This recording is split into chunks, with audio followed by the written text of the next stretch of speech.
Example 3.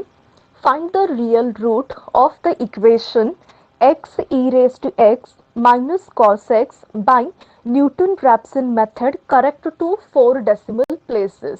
So the given equation is a transcendental equation because here exponential function e raised to x is involved as well as the trigonometry cos x is involved, and its root we are finding with the help of Newton-Raphson method correct to 4 decimal places. Till we get 4 decimal places similar, we need to continue the procedure. So already we know in numerical, the first thing what we do is first we have to consider the given equation as it is. So here the given equation, that is f of x is x e raised to x minus cos x.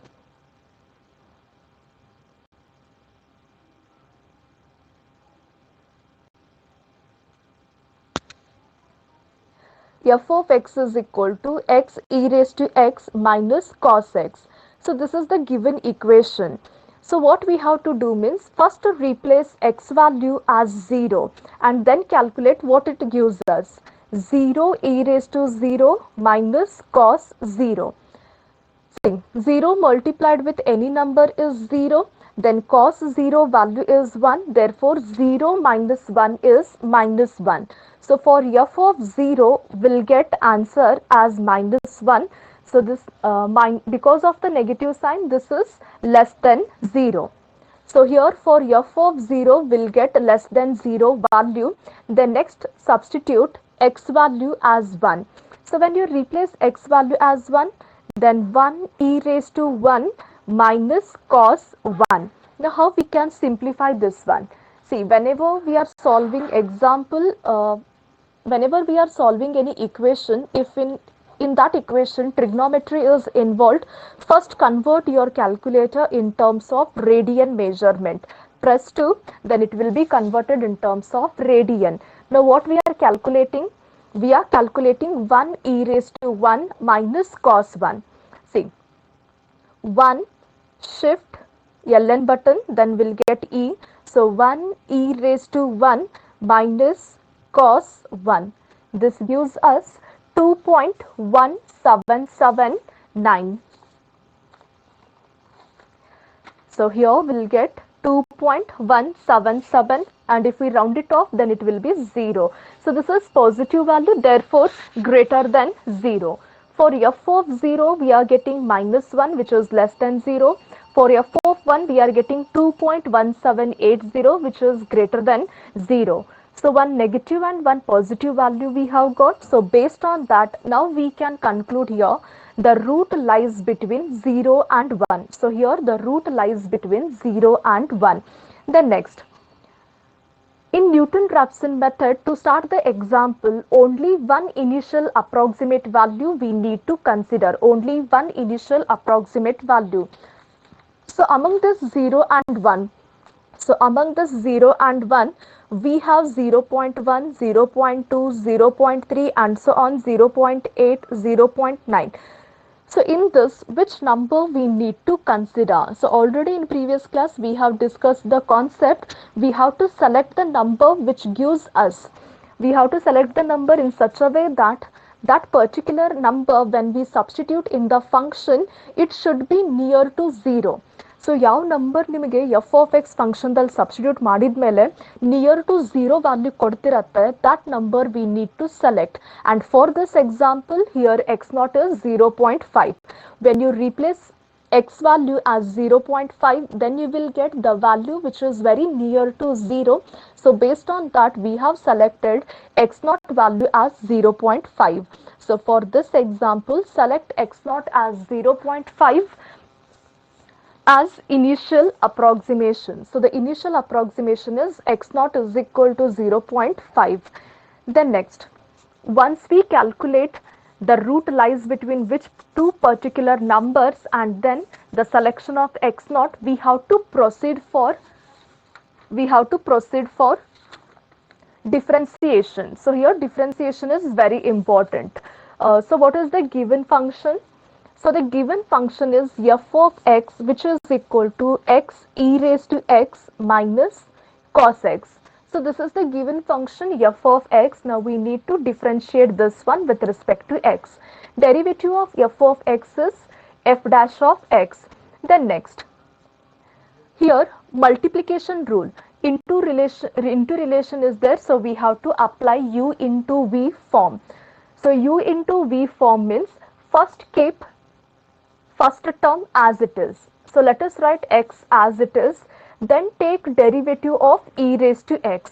Derivative of e raised to x is e raised to x only, plus now keep e raised to x as it is and take derivative of x, and derivative of x is 1, minus cos x derivative is minus sin x, already minus sign is there, so minus of minus plus sin x. Therefore, the derivative of the given f of x function is e raised to x into 1, that is e raised to x plus x into e raised to x plus sin x. So this is the given function derivative, that is e raised to x plus x into e raised to x plus sin x. Multiplication rule we are applying, that is u into v form. First function as it is, take the derivative of second function, plus second function as it is, take the derivative of first function, and x derivative is 1, e raised to x derivative is e raised to x, minus sign will keep as it is. Then cos x derivative is minus sin x, already minus sign irate, so minus of minus plus sin x it will be. So here f dash of x is e raised to x plus x into e raised to x plus sin x. Next, once we select x naught value and after calculation of f dash of x, we have to find out here what is f of x naught and f dash of x naught. F of x naught means what? See, this is f of x function. The f of x naught means x naught value we have selected as 0.5. In this function, now replace x value using 0.5, that will be your f of x naught. Now this calculation. So again ಮಾಡ್ತಿದ್ದೀವಿ f of x function ದಲ್ಲಿ x naught, that is 0.5 value ಅನ್ನು substitute ಮಾಡಿದ್ರೆ f of x naught value ಸಿಗುತ್ತೆ. Now here 0.5 e raised to 0.5 minus cos 0.5. Observe here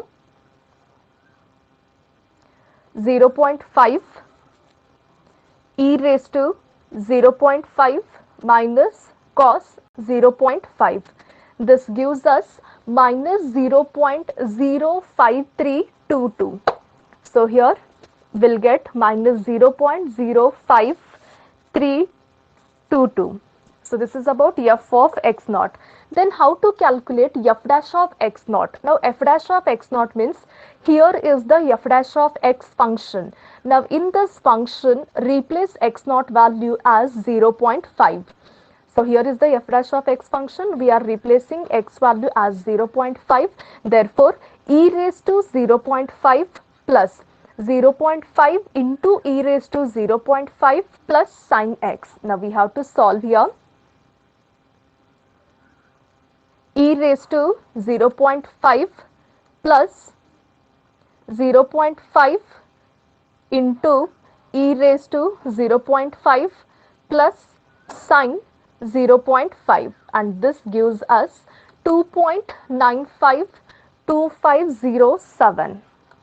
So here f dash of x naught value is 2.95250.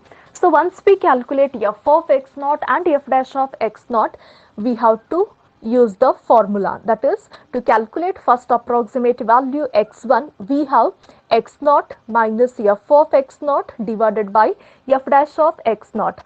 X naught value is 0.5, f of x naught value is this one, so replace here. F dash of x naught is this one, so replace here. So after simplification, what we'll get? So we have here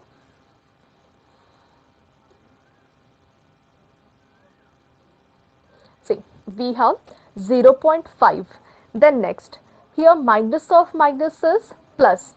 So directly consider 0.5 plus in bracket 0.05322 divided by 2.952507. 250, complete the bracket. This gives us 0.518025. So here we'll get 0.518025. This is x1 value, that is the first approximation value. So once we calculate first approximation, that is x1, calculate f of x1 as well as f dash of x1. Now again, how to calculate f of x1 and f dash of x1? X1 value is this one, that is 0.518025. Substitute this value in the given function and calculate f of x1. This gives us 0.0008144. Then the same x1 value now substitute in the derivative function, that is f dash of x function. Then we'll get 3.04348. So this is about f of x1 and f dash of x1. So once we calculate these two values, then consider x2. Now x2 is x1 minus f of x1 divided by f dash of x1. This is the x1 value. Substitute. Here is the f of x1 and here is the f dash of x1 value. Again using calculator, if we simplify, then we'll get 0.517757. So this is about the second approximate value, that is x2. So after calculation of x2, go for f of x2 and f dash of x2. F of x2 means this x2 value, substitute in the given f of x function, and f dash of x1 means substitute this x1 value, f dash of x2 means substitute this x2 value in the given derivative function. Then we can observe that f of x2 is minus 0.5 times 0 and then 111, and f dash of x2 is 3.0421. So after calculation of f of x2 and f dash of x2, consider x3 formula. That is, x3 is equal to x2 minus f of x2 divided by f dash of x2. Substitute these three values using calculator, simplify, then we can observe that the answer is 0.517757. So you can observe here, when we calculated x2 value, then we got answer 0.517757, and now we are getting the answer 0.517757. In question it is mentioned we have to calculate up to 4 decimal places. So here you can observe the 4 decimal places, that is 5177 as x2 and even 5177 as x3 value. So in x2 and x3 we have got 4 decimal places as similar, therefore we can write the conclusion. The required real root is x is equal to